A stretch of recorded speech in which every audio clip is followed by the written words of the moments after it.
Hey friend, good evening.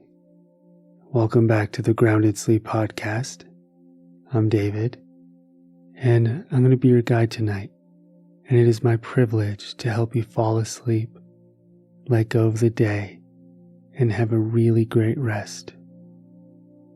If this is your first time falling asleep with me, welcome. And if you've been here a few hundred or a few thousand times before, welcome back. Get into bed with your jammies on or whatever you wear to bed. Turn off all the lights, get nice and comfortable. And just recognize that falling asleep is a very sacred experience. And allow it to be a very relaxing one. Because relaxation is really the doorway to sleep. And to help you relax tonight, I have one of my favorite poems from T.S. Eliot. I actually want to start by just reading a few lines of the poem that are towards the end, and then I'll read the entire poem, and you'll hear it again. But I think these words are so powerful, I want to make sure you hear them before you nod off. And if you've already nodded off, well, congratulations. So with your eyes closed, take a few long, deep breaths. Ease any tension in your body.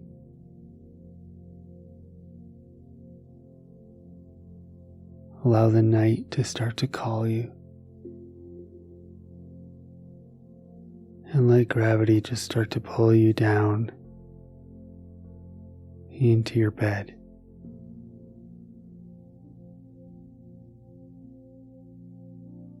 This poem is called Little Gidding by T.S. Eliot. And these are the words I wanted to start with. We shall not cease from exploration, and the end of all our exploring will be to arrive where we started and know the place for the first time.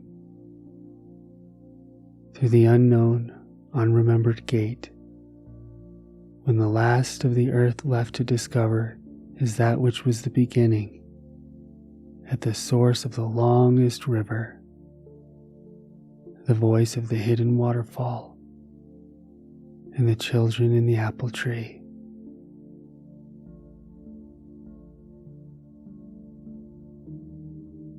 Little Gidding. Midwinter spring is its own season, sempiternal though sodden towards sundown, suspended in time between pole and tropic. When the short day is brightest with the frost and fire, the brief sun flames the ice on pond and ditches in windless cold that is the heart's heat, reflecting in a watery mirror, a glare that is blindless in the early afternoon, and glow more intense than blaze of branch or brazier. Stirs the dumb spirit no wind, but Pentecostal fire in the dark time of the year. Between melting and freezing, the soul's sap quivers. There's no earth smell or smell of living thing. This is the springtime, but not in time's covenant. Now the hedgerow is blanched for an hour with transitory blossom of snow, a bloom more sudden than that of summer, neither budding nor fading. Not in the scheme of generation. Where is the summer, the unimaginable zero summer? If you came in this way, taking the route you would be likely to take from the place you would be likely to come from, If you came this way in Maytime, you would find the hedges white again. In May, with voluptuary sweetness, it would be the same at the end of the journey. If you came at night like a broken king, if you came by day not knowing what you came for, it would be the same. When you leave the rough road and turn behind the pixie, and turn behind the pigsty to the dull facade and the tombstone, and what you thought you came for is only a shell, a husk of meaning, from which the purpose breaks only when it's fulfilled, if at all. Either you had no purpose, or the purpose is beyond the end you figured and is altered in fulfillment. There are other places which also are the world's end, some at the sea jaws, or over a dark lake, in a desert or a city. But this is the nearest, in place and time, now and in England. If you came this way, taking any route, starting from anywhere, at any time or any season, it would always be the same. You would have put off sense and notion. You are not here to verify, instruct yourself, or inform curiosity or carry report.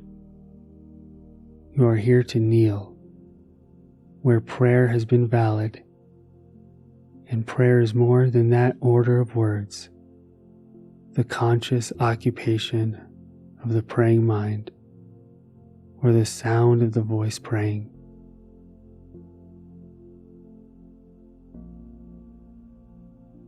And what the dead had no speech for when living, they can tell you.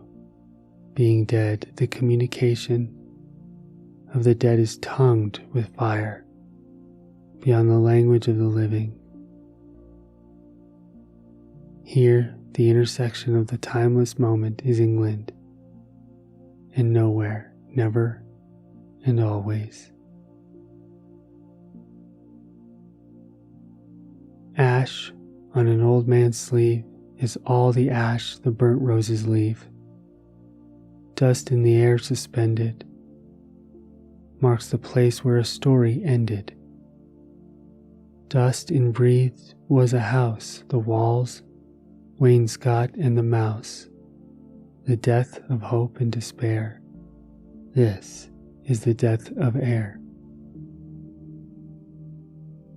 There are flood and drought over the eyes and in the mouth, dead water and dead sand contending for the upper hand. The parched, eviscerate soil gapes at the vanity of toil. Laughs without mirth, this is the death of earth. Water and fire succeed, the town, the pasture, and the weed.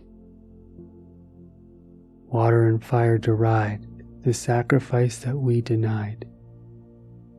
Water and fire shall rot the marred foundations we forgot. For sanctuary and choir, this is the death of water and fire.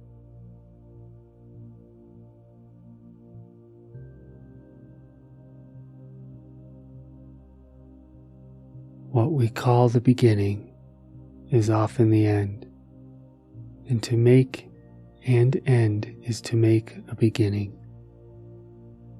The end is where we start from, and every phrase and sentence that is right, where every word is at home, taking its place to support the others. The word neither diffident nor ostentatious, an easy commerce of the old and the new. the common word exact without vulgarity, the formal word precise but not pedantic, the complete consort dancing together. Every phase and every sentence is an end and a beginning. Every poem an epitaph, and any action is a step to the block, to the fire, down the sea's throat, or to an illegible stone, and that is where we start. We die with the dying, see they depart and we go with them. We are born with the dead, see they return and bring us with them. But the moment of the rose and the moment of the yew tree are of equal duration. A people without history is not redeemed from time, for history is a pattern of timeless moments. So while the light fails on a winter's afternoon in a secluded chapel, history is now and England. With the drawing of this love and the voicing of this calling,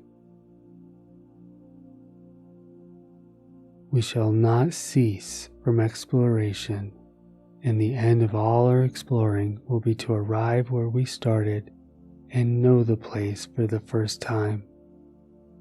Through the unknown, unremembered gate, when the last of the earth left to discover is that which was the beginning. At the source of the longest river, the voice of the hidden waterfall, and the children in the apple tree, not known because not looked for but heard, half heard in the stillness, between two waves of the sea. Quick now, here, now, always. A condition of complete simplicity, costing not less than everything.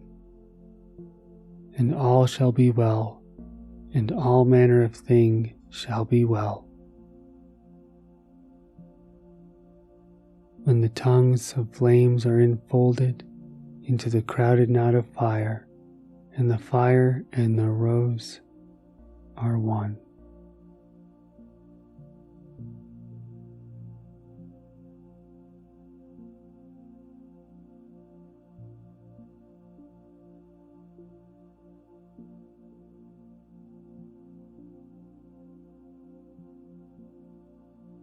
Allow your breath to slowly deepen.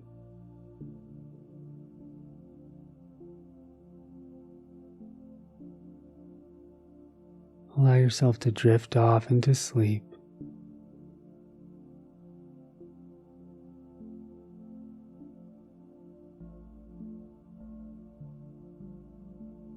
Let the night invite you into a deep rest.